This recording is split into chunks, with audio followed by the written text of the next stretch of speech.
One Pride, what's going on? It's your boy T, back at it again with another episode of Talking with T. And in today's episode, I'm going to be breaking down the Detroit Lions Week 18 victory over the Minnesota Vikings.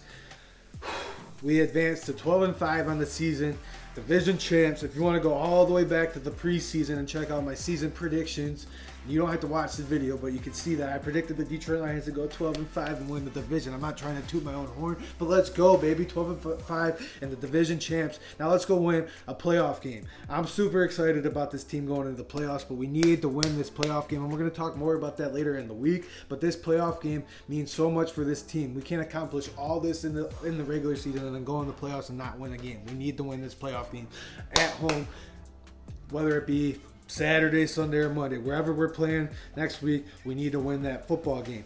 And let's talk about this. We took care of business on our end. Now let's hope for the Washington Commanders and the New York Giants to pull off upsets today in the final week of the season. I've seen crazier things happen because maybe the football gods will be on our side today and we'll be the number 2 seed. Who knows? But we need those things to happen. We need the Commanders to beat the Cowboys and we need the Giants to beat the Eagles. If that happens, they will be the number 2 seed, and we took care of our business. Now let's talk about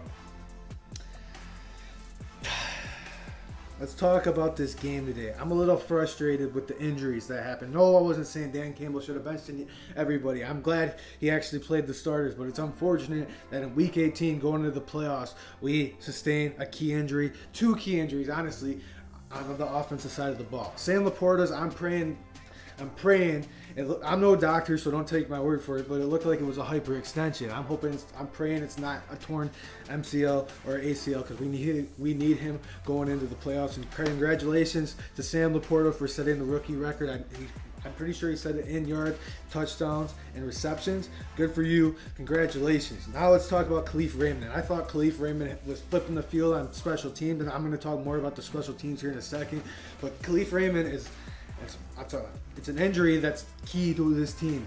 Kalif Raymond is key to this team in the return game, just running the right routes. He's Mr. Reliable. He's got good hands. So hopefully Kalif Raymond will be all right, and he didn't sustain a key knee injury either. But those are the injuries that really stood out today. I don't think anybody else got hurt too bad. Amon-Ra St. Brown was a little banged up. It looked like Anzalone was banged up, but there's no way in hell they're missing the first playoff game at Ford Field if they're just banged up. Now let's talk about the special team side of the ball. I think the special teams really stood out today. We need the Money Badger. I'm going to keep calling him that because that seems to be my superstition, and he seems to make the kicks when I call him the Money Badger. But we need him to start stepping it up. You can't miss extra points, especially in the playoffs, man. We can't miss extra points. What are you doing all week? You're supposed to kick field goals. Those should be like routine. You can't miss extra points.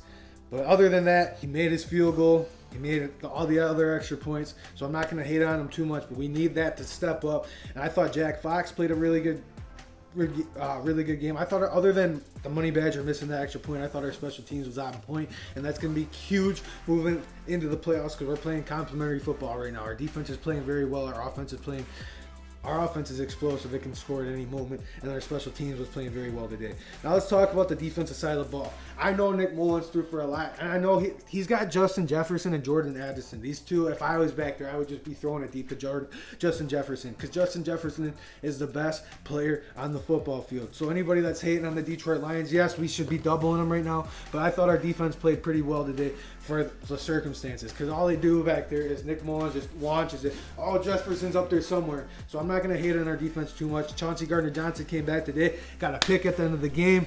I thought our defense played pretty solid today. They got to wrap up and tackle, though. They didn't play the run very well, but that's very uncharacteristic for this defense because they were very good against the run this season. Now, offensively, we all know we're explosive at any moment, but it just seems to me like we waste so many opportunities, or there's drives in the middle of the game that we just stall out, and we can't stall out at that moment. That's when we can really put teams away. And I understand it's not college football, we're not going to blow every team out, but when you have a chance to just really put it down on somebody, let's go really put it down on somebody. But it's going to be tough. These teams that we're going to be facing in the tournament coming up here in the playoffs, they're no slouches. They're getting paid millions of dollars, and they're really good football teams. So get ready for, like Dan Campbell said, bring your diapers and get ready for the nail-biting finish, because this is going to be a fun season. Now let's reflect on how far this Detroit Lions team has come this year and how far they've come on this Dan Campbell journey that we've had. We started 0-10-1. We started getting a little momentum in 2021 towards the end of the year. Then we come out, start 1-1 last year, and then we go 1-6, and everything is looking, oh, should we fire Dan Campbell? Should we not? Then all of a sudden we rattle off all those wins last year, finish 9-8, have a chance to go to the playoffs. This year we come, we win the division, we take care of business. Now let's go win the playoff game. But let's just sit back and see how far this team has come in 3 years. Look at this team where it was 4 or 5 years ago. We were a dumpster fire, and now we're division champs going to the playoffs, man. I'm so excited with this team. The ups and downs, ebbs and flows of this season. I'm super excited with where we're standing. I'm super excited with where we're sitting going to the playoffs. We're about to have a home playoff game, and hopefully we have more home playoff games and getting this number 2 seed. I'm a hopeful fan right now. Let's go Commanders. Let's go Giants. Let me know what you guys think in the video thought of the video down below in the comment section. Like the video, subscribe to the channel. Please help this channel grow. I really appreciate you guys. One pride. Let's go. I'll see you guys soon.